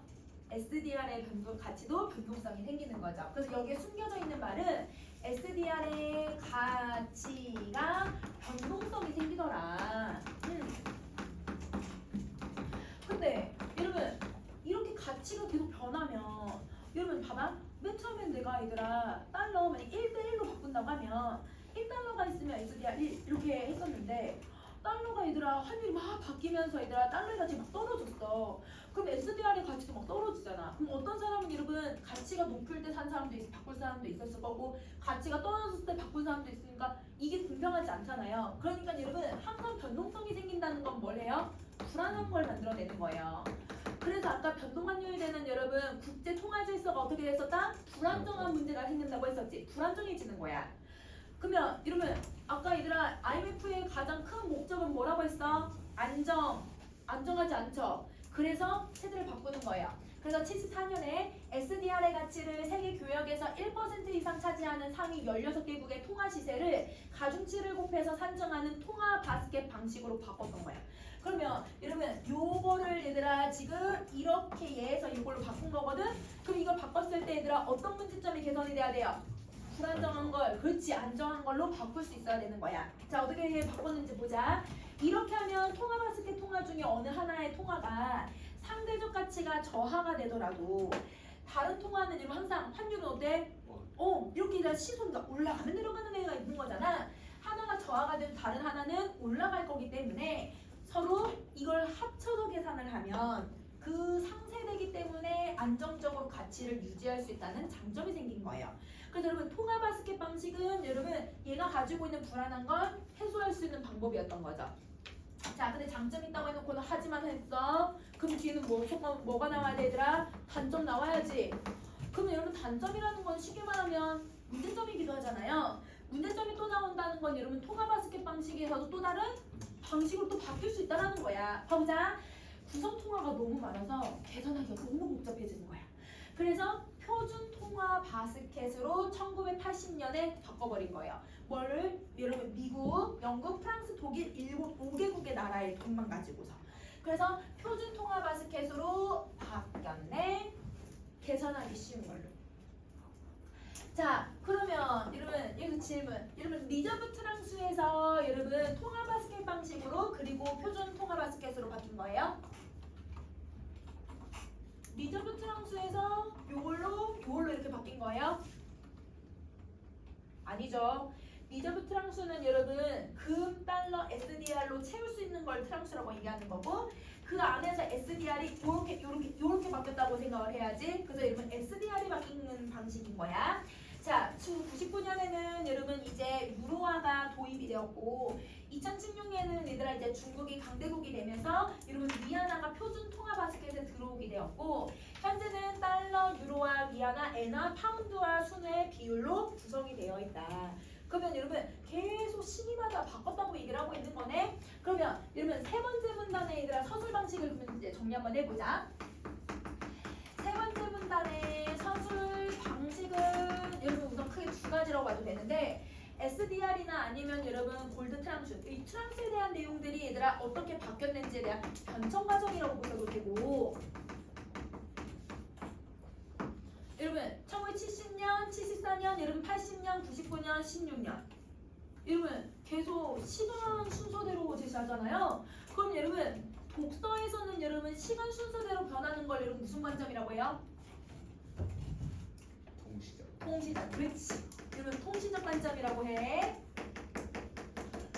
여러분 독서에서 쓰는 용어는 알고 있어야지. 일단 문학에서 쓰는 용어도 알고 있어야 되고 문학에서는 똑같은 말을 순행적이라고 하는데 여러분 독서에서는 통시적이라고 얘기를 하는 거야. 자 그러면 참고로 여러분 통시적 관점이 뭐예요? 비문학에서 쓰는 개념 공식.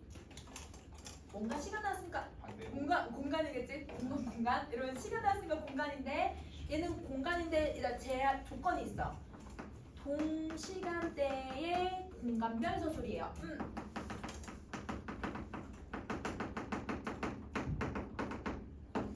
그러면 1980년대에 미국에서는, 일본에서는, 우리나라에서는, 독일에서는, 러시아에서는 이런 서술을 얘기하는 거야. 그래서 여러분 공시는 동시간대의 공간별 서술. 알겠지? 자 그러면 여러분 여기서는 변천 과정이라고 보셔도 되고 여러분 통시적 관점으로 글을 서술을 해주고 있다 이렇게 생각하면 되는 거야. 자 이제 마지막 문장 할게요. IMF로부터 융자가 뭐지? 돈을 빌려받는 거. 그렇지. 여러분 빌려서 받은 이 회원국은 기본 수수료, 약정 수수료, 인출 수수료를 내야 해요. 그리고 IMF와 돈을 얘들아 빌려주겠다고 하면 IMF와 얘들아 정책 프로그램을 이행할 걸 약속을 해야 돼요. 그러니까 여러분 돈 그냥 함부로 빌리는 게 아니네.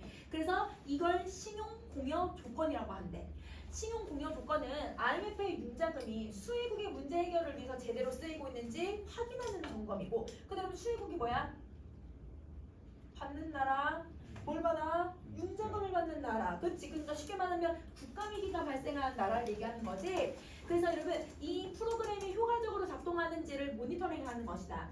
자, 신용 공여 조건을 두는 이유는 IMF의 입장에서는 여러분 융자 수혜국이 돈을 빌려준 나라가 경제가 하루빨리 얘들아 회복되어야 안정성을 취할 수도 있고 돈도 받잖아요. 다시 이래서 도와주는 거고, 융자 수혜국의 입장에서는 IMF와 정책 프로그램을 약속하는 것 자체만으로도 시장의 신뢰도를 얻을 수 있대요. 아까 얘들아 여러분 경제 위기가 발생하면 여러분 그 나라의 신용도는 어떻게 한다? 떨어진다라고 얘기를 했잖아. 근데 여러분 이 프로그램을 얘들아 이행하지 않아도 이미 IMF랑 약속했어. 그러면 우리는 지금 IMF랑 약속한 거라는 건 우린 충분히 개선할 수 있다는 걸 보여줄 수 있어. 그거 가지고 신뢰도를 얻을 수 있다는 거야.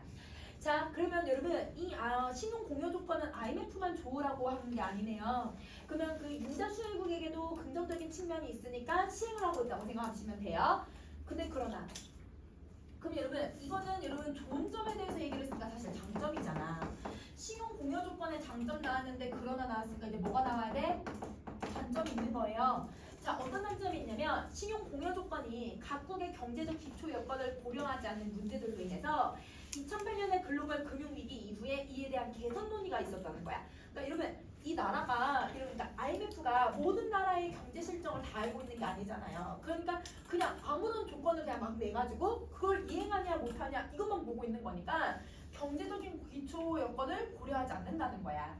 그 결과 경제적 기초 여건이 견실한 회원국에 의해서, 여러분 견실하다는 게 무슨 뜻이야? 튼튼하다, 탄탄하다. 이러면 기초 여건이 튼튼한 나라일수록 그러면 신용 공여 조건을 갖추었다고 간주하고 약속을 하거나 이행을 뭐 하거나 이런 거 없이 즉각 지원해주는 사전적 신용 공여 조건이 도입이 돼야 돼요. 그러면 여러분 이게 문제점이 있으니까 개선을 한 거잖아요. 그러면 기존의 신용 공여 조건은 여러분 문제점이 개선된 거고, 그럼 얘는 문제점이 있었다는 거잖아. 그러면 어떤 특성 때문에 문제점이 발생한 거예요? 저거 반대말 생각하시면 되는데, 얘는 여러분 신용 공여 조건이 어떤 특성을 가지고 있냐면 사후적인 성격을 가지고 있는 거죠. 여러분 이제 사후적이라는 건 죽은 다음이 아니라 무슨 뜻이야 얘들아? 일이 벌어진 후라는 뜻인 거지. 그러면 저 사전적은 일이 벌어지기 전에, 약속을 하기 전에 이런 신용 공여 조건을 여러분 이걸 하겠다고 얘들아 이행하겠다고 여러분 그런 걸 하기 전에 그냥 돈부터 빌려주는 거야. 근데 얘네들은 약속을 하고 그걸 다 하고 그러고 나서 돈을 빌려주는 거잖아. 그래서 사후 이렇게 얘기를 하고 있는 거야. 그러면 여러분 뒤에서는 문제 하나 넣어놨거든? 문제 풀 수 있을 것 같아. 얼른 한번 풀어보자.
대금지.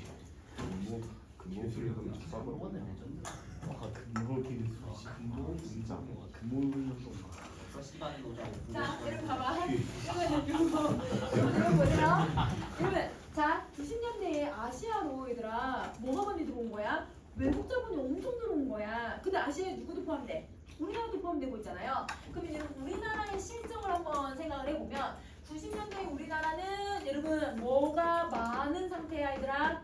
외화가 엄청 많이 들어와 있던 상태예요. 자, 그래서 국내 금융 기업들은 금리가 낮은 해외 단기 자금을 빌려와서 이러면 이자 차익을 주기 위해서 얘들아 동남아에다가 높은 이자로 얘가 돈을 빌려줬다는 거야. 그러면 여러분 지금 이자 차익을 받다라고 하는 게 포인트가 아니라 기간을 보셔야죠.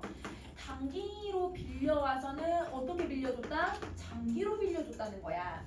그러면 단기로 빌린 돈들 어떻게 갚으려고 생각을 했을까 얘들아? 이자나 이런 원금을 이게 있었잖아요. 외화들이 있었잖아요. 외화로 이제 기업에 투자를 받는 돈들이 많다 보니까 그러니까 그 돈으로 갚고 좀 이따가 얘들아 장기로 나오면 그걸로 또 채우고 이런 식으로 생각을 했었던 것 같아.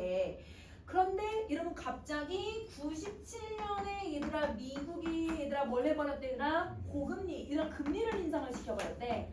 금리 인상이라는 건 여러분 우리 아까 앞에서 했죠. 이자율이 증가하면 외국 자본이 어떻게 된다고 했어요 여러분? 외국 자본의 유입량이 엄청 늘어난다고. 그러면 여러분 다른 나라에 투자했던 나라 이 투자금을 가지고 있는 사람들이 어디다 투자를 하는 거야? 미국에다 투자를 해버리는 거야. 그러면 어느 돈을 빼서 우리나라에 있는 외화를 빼서 여러분 미국에다 투자를 한 거예요. 이해되셨어요? 자 그러면 우리나라에 그러면 어떤 상황이 됐어요? 얘들아 97년에 외화가 없네. 외화가 다 빠져나가서 미국으로 갔으니까. 그래서 우리나라는 외화가 왜 부족했는지 알겠지 얘들아? 외화가 부족했고 환율은 오르고 단기 자금을 갚지는 못하는 거야. 여러분 단기 자금을 갚지 못하니까 여러분 이 돈을 빼와서 또 줄 수 있는 게 아니잖아. 외화도 없잖아. 그러면 순간 여러분 돈이 아예 없는 건 아닌데 지금 당장 얘들아 운용할 수 있는 돈이 없었던 거예요. 그래서 국가 부도 상태까지 간 거예요. 자, 우리 정부는 폐왕국에 있었던 IMF의 구제금융 신청을 요구하면서 여러분 자 구조 조정과 여러분 이 추가 개방이 여러분 뭐예요? 이게 신용 동료 조건이죠. 이걸 여러분 약속하고 그리고 얘들아 돈을 갚겠다고 약속을 하고 금모으기 운동을 했다라는 거야 우리나라에서. 그러면 이제 얘들아 왜 역사 시간에 왜 계속 금모으기 운동을 했다라고 하는지 알겠죠? 여러분 왜 금을 쓰는 거예요? 금은 신용도도 만들 수 있고 신뢰도도 만들고 통화 가치로 해서 쓸 수 있잖아. 우리 아까 앞에서 계속 했던 걸 보면 금은 여러분 시대 고정환율 제도든 변동환율 제도든 어느 시대 때든 무조건 여러분 금은 통화 가치를 가지고 있으니까 이걸로 여러분 그 외환 위기나 아니면 우리나라의 국제 위기를 갚을 수 있을 거라고 생각을 했었던 거야. 자, 근데 왜 고금리 정책을 써? 다시 우리나라의 이자율을 높이면 회수됐던 여러분 외화들이 다시 들어오잖아요. 그러면 외화가 얘들아 유입량이 많아지니까 그래서 여러분 이 IMF의 융자금을 조기 상환을 했는데 근데 여러분 IMF랑 약속한 게 있었잖아. 신용 공여 조건을 지키기로. 그걸 하다 보니까 구조조정으로 인해서 많은 기업이 파산을 하고 실업자가 증가한 거야. 그럼 이거는 여러분 IMF가 여러분 앞에 본문에 나왔던 내용을 한번 보세요. IMF가 얘들아 뭘 못한 거예요 여러분? 우리나라의 경제 여건을 고려를 한 거예요 못한 거예요? 이거 못한 거예요. 이렇게 정리하시면 돼요. 자 그러면 이러면 여러분 우리 이제 선택지를 빠르게 볼 수 있지. 여러분 선택지를 한번 봐보자. 자 우리 정부가 IMF에 긴급자금을 요청한 이유는 여러분 이미 얘들아 그 리저브 트랑슈에 있었던 여러분 돈 25% 금이 25% 뺐었겠죠. 그리고 근데 그 양이 너무 적잖아요. 근데 SDR을 여러분 가지고서 외화를 인출했겠죠. 근데 SDR이 우리나라가 커요 작아요? 작아요. 그것만으로도 안 되니까 여러분 도와주세요. 조정을 얘기한 거예요. 맞아요. 자 이게 1번하고 2번이랑 내용 똑같은 거죠 여러분.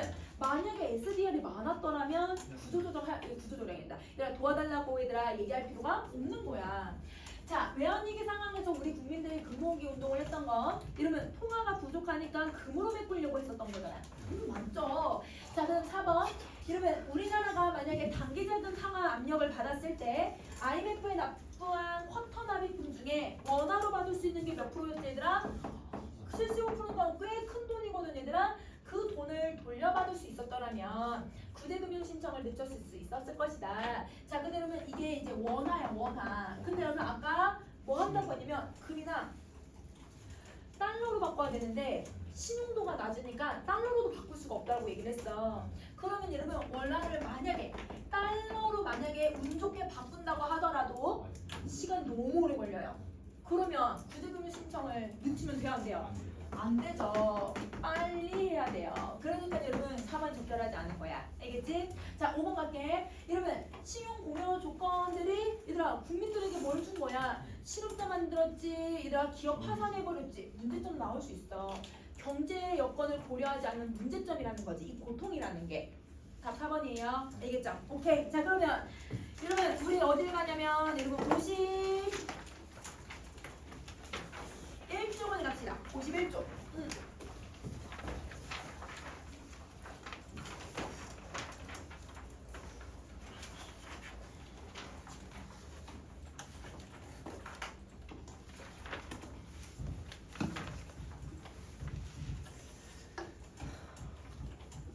자, 여러분 선생님이 제목에다 지금 뭐라고 써놨냐면 낯설 이야기라고 하는 개념을 지금 써놨거든.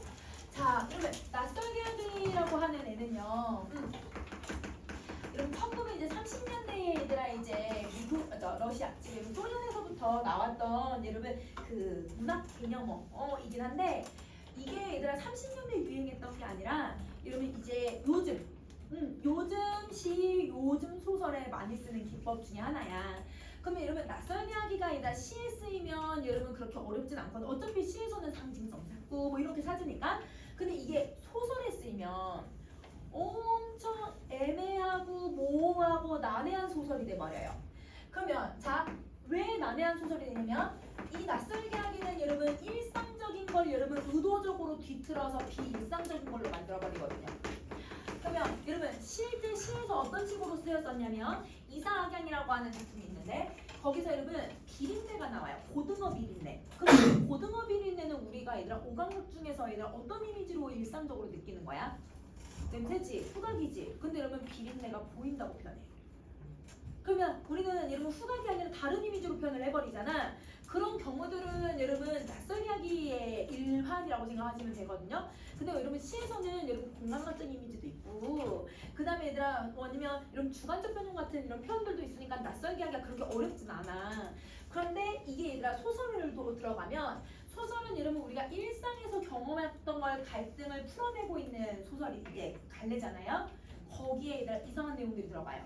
여러분 혹시 여러분 기출 분석했던 거에서 서정인의 강 21년인가 22년 9월 본고에서 나왔던 건데 여러분 서정인의 강 잘 모르겠니? 여러분 거기에서 주인공들이 버스를 뒤에 타는데 거기에 얘들아 모자가 이만한 모자를 쓴 사람이 있대. 일상에서 그런 모자 쓰고 다녀 얘들아? 아니죠. 그리고 어떤 사람은 머리에 토끼를 어떤 사람은 여기에 새를 얹고 있대. 그 사람들이 얘들아 막 이런 모습들을 지금 설명하는데 말도 근데 이상한 말을 막 계속 하고 있어. 그러면 여러분 그런 모습들을 보면 여러분 이건 일상적이지 않은 모습들을 사람들로 그러니까 비현실적으로 표현을 하고 있잖아요. 그러면 여러분 이 소설 자체가 얘들아 어떤 모습을 띠게 되냐면 난해하죠. 왜냐면 갑자기 이런 모자가 이만한 모자를 쓴 사람이 나와가지고 이상한 말 하고 있고 얘가 토끼를 얹고 있는 사람이 얘들아 이상한 말 하고 있고 이러니까 난해하고 모호하고 여러분 애매한 표현들이 들어가 버려요. 그럼 당연히 소설 자체가 여러분 뭐라고 해석해야 되는지 모르게 되는 거잖아. 그러면 여러분 대부분 이런 경우는 수능에서도 뭘 물어보냐면 상징적 의미를 물어보게 되거든. 그럼 이 상징적 의미를 어떻게 해석을 해야 되냐. 선생님 누누이 얘기하지만 현대소설은 뭘 무조건 봐야 된다? 고기. 이런 고기에 나와 있는 상징적인 의미를 해석하라고 하는 그 가이드대로 해석을 하셔야 돼요. 그러면 다른 소설들은 아 이런 표현법 찾으면 돼 라고 하지만 얘는 여러분 어떻게 해석을 해야 되는지를 무조건 보기로 해석을 해야 돼. 자 그러면 이 원숭이는 없다라고 하는 작품도 여러분 갑자기 사람들이 원숭이로 변하거든요. 이상한 소설이에요. 그러면 여러분 이런 경우에 얘들아 우리가 어떻게 해석을 해야 될까? 원숭이로 변하는 게 뭘까? 이거를 이제 보려면 여러분 이제 63번을 봐야지. 보기를 봐야지. 여러분 이 작품 봐봐. 이러면 원숭이는 없다에서는 윤은명 소설에 자주 보이는 여로의 구조가 들어간다. 이러면 윤은명 소설은 여러분 작년 1학년 때 여러분 9월 모의고사에서 배웠는데 하얀 배.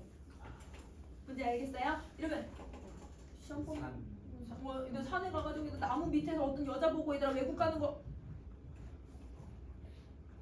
sam전이다 그거. 그러면 그게 이제 여로의 구성은 그것도 여로의 구성이었거든. 얘도 여로의 구성이라는 거야. 그러면 여러분 여로의 구조가 뭐예요? 여행 또는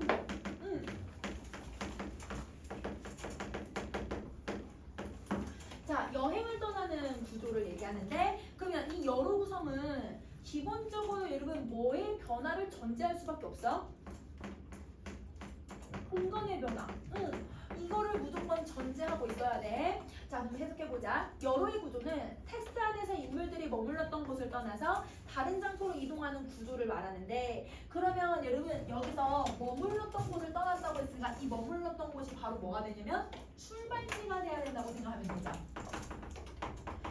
자, 그 다음에 다른 장소로 이동을 한대요. 여러분 다른 장소로 이동했으니까 이 다른 장소가 어디가 되는 거냐면 도착지가 되는 거예요. 자, 근데 이 이동 경로에 따라서 다시 출발지로 회귀하는 구조도 하나 있고 그 다음에 새로운 곳으로 나아가는 구조 이런 즉 여로형 구성에는 종류가 두 가지가 있다는 거야. 그러면 여러분 얘는 종류가 여러분 회귀형 여로 구조와 일반적인 여러분 여로 구조 이렇게 두 가지가 있는 거예요. 이렇게 두 가지. 자, 그러면 여러분 출발지와 도착지라고 하는 개념을 썼으니까 이걸로 이제 설명하고 보자면 얘는 여러분 출발지로 어떻게 하는 거야? 다시 돌아오는 거야. 그치? 자, 그 다음에 일반적인 건 여러분 출발지에서 여러분 다시 새로운 곳으로 나아가는 걸 얘기하잖아요. 자, 그래서 여로의 목적은 기본적으로 인물들이 바라는 무언가를 탐색하는 데 있다.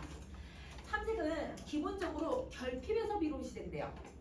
그렇기 때문에 출발지에서 인물들은 자신의 삶에서 문제를 발견하고 그걸 해결하기 위해서 여행을 떠난다는 거야.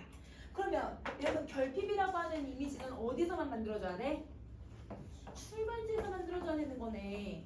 그래서 여러분 여기서는 무조건 여러분이 결핍을 찾아야 되는 거고 그 결핍이 얘들아 도착지든 여행을 떠나는 과정에서 뭘 해야 되는 거야? 탐색을 해야 되는 거야.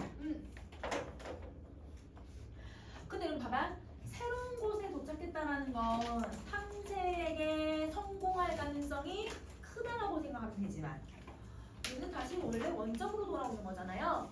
그러면 여러분 결핍이 있는 곳으로 다시 돌아오는 거니까 여러분 탐색에 성공을 했다고 보기 어려워 얘들아. 그러면 여러분 얘는 여러분 대부분 소설에서 뭘 가질 수밖에 없냐면 한계를 가질 수밖에 없죠. 그래서 만세전이라고 하는 작품은 여러분 지식인이 도쿄에서 시작을 해서 여러분 우리나라를 지나가지고 다시 도쿄로 가는데 다시 원점으로 돌아가니까 나약한 지식인의 한계. 이게 주제거든. 그래서 여러분 이런 걸 만들어낸다. 그럼 다시 할게. 현대 소설에서 여로를 통한 탐색의 대상은 자아에 있는 경우가 많대요. 뭘 탐색한다? 자아를 탐색한대요. 그래서 이 작품의 여로 역시 자아 탐색을 가지고서 해석을 해야 된다고 얘기하고 있어. 그러면 여러분 자아 탐색이라고 하는 건 여러분 쉽게 말하면 우리 저번에 무성특사에서도 나왔잖아.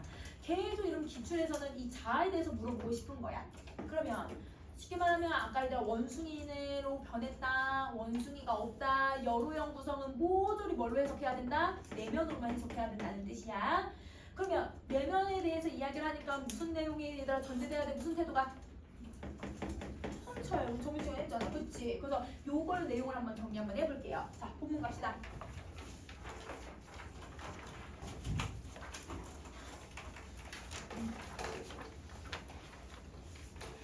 자, 아파트 정기소송날 특별한 생업이 없는 나와 그 다음에 연출가 김영, 그 다음에 배우 김영은 우리 아파트 옆에 작은 공원에 모여서 이 원숭이 얘기를 하게 되고 나는 문득 원숭이 구경을 가자고 얘기를 한다.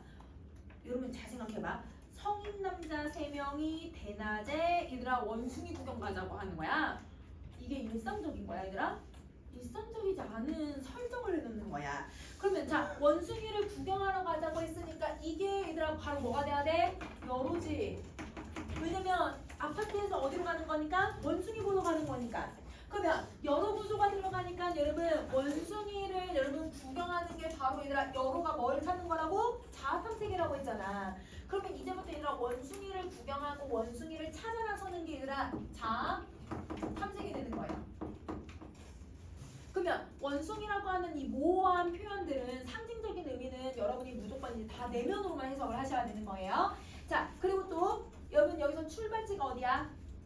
아파트. 그러면 이 아파트가 얘들아 출발지니까 여기에 뭘 갖고 있어야 될까? 결핍 있기로 했잖아요.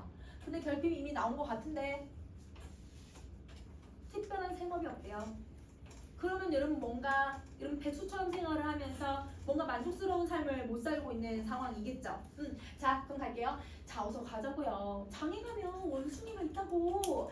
틀림없이 여기서 소독약 냄새를 맡고 있으니 바람 쐬러 하고 가자고요. 택시 타면 얼마 안 걸려요. 자, 근데 여러분 동물원에 가서 원숭이를 보자고 하면 이해가 되죠. 근데 어디 가서 원숭이 보재? 시장. 여러분 시장에서 원숭이 팔고 있으면 그건 불법이에요.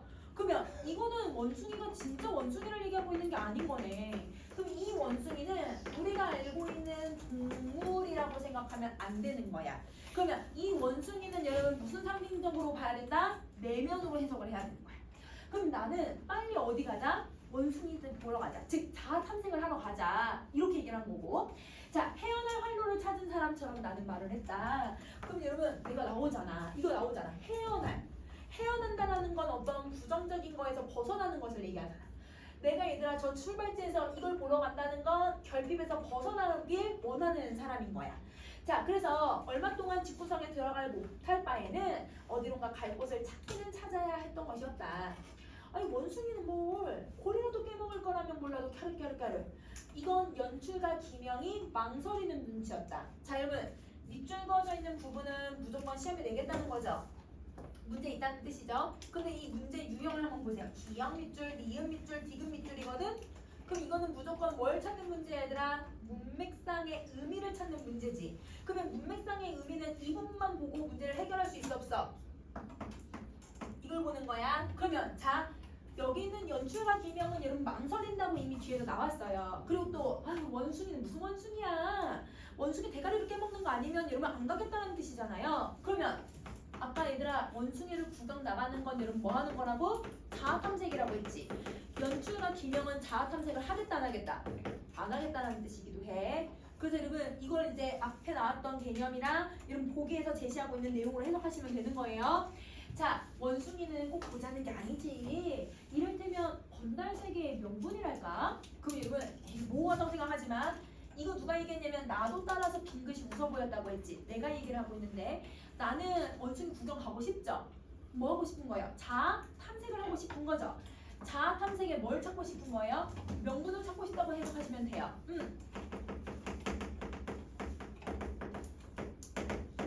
나는 여러분 자아 탐색을 해서 여러분 원숭이를 못 찾든 원숭이를 보든 못 보든 상관없어. 뭘 하고 싶다?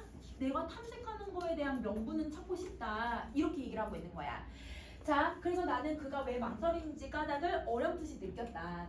별볼일 없는 사나이일수록 그 명분 하나만은 그럴듯해야지. 그렇지 않습니까? 그 뭐 원숭이는 우리나라에는 있는 동물이 아니니까 그걸 보러 간다는 건 굉장한 명분이지 않겠어요? 안 그래요, 김영? 자, 이러면서 내가 얘기를 했을 때 여러분 9번 보세요. 나는 농담 섞인 투로 배우 김영을 보는 거예요. 왜? 연출가 김영은 이미 거부를 했으니까 배우 김영에게 동조를 구하는 거죠. 원숭이 보러 간다? 아, 그 명분 하나 기가 막히다. 이 숨막히는 시대에 말입니다. 뭔가 오는 게 있군요. 우리 이놈의 일상을 한번 벗어나 봅시다. 그러면 배우 김영은 원숭이 구경 가겠다는 거야? 안 가겠다는 거야? 가겠다는 거지. 그러면 자아 탐색 하겠다는 거예요. 그러면 어디서 벗어나 보자? 일상에서 벗어나 보자. 이게 뭐예요? 출발지. 그러면 이 출발지는 여러분 뭘 갖고 있는 거야? 결핍이 있으니까 여기서 벗어나 보자고 얘기를 하는 거야. 마누라 등살에 삼김신지 뭔지 도통한 답답한 이 시대의 말입니다. 여러분 시대적 배경 나오네요. 삼김 1980년대. 왜요? 노태우가 직선제로 당선이 됐잖아요. 여러분 노태우랑 같이 후보로 나왔던 게 김영삼, 김대중, 한 분 있냐? 김종필 맞아. 자, 그러면 여러분 이 3김에 대한 내용이 나오니까 이건 직선제가 있구나. 그러면 뭐냐면 만약에 삼김이 얘들아 무슨 시대인지 여러분 잘 모르면 아까 밑줄 쳐주는 건 무조건 앞뒤에서 내용 찾으면 된다고 했지. 그래서 여러분 하나 둘 세 번째 줄 내려와 봐봐. 민주화왕, 데모왕, 그 다음에 최루탄이라는 표현을 쓰잖아요. 그러면 여러분 1980년대라고 한정 못 짓더라도 뭐라고 해석할 수 있어? 국제정권이라고 해석할 수 있는 거잖아. 그래서 이게 1980년대를 얘기하고 있는 거야. 이해됐어 얘들아? 자 그러면 이렇게 얘들아 원숭이에 대한 되게 모호한 표현들을 많이 써요. 그러면 여러분 이 원숭이 무슨 의미 갖고 있는지 찾아오세요. 숙제예요. 근데 여러분 선생님이 힌트 다 줬지? 내면이라고. 어떤 내면인지만 찾아오면 되는 거야 얘들아. 알겠지? 자 원숭이는 어떤 내면을 가지고 있는지 찾아오시고 자 여러분 숙제 여러분 20페이지에 있는 여러분 재정정도 다 없는 사람들은 무조건 다 풀어보세요. 그리고 26쪽 여러분 동일론 이원론 얘들아 한번 한 적 있었는데 다시 풀어오세요. 왜냐면 작년에도 또 연계에서 나왔어요. 그거 볼 거니까 26쪽 풀어오시고 51쪽 원숭이는 없다. 이렇게 이거 숙제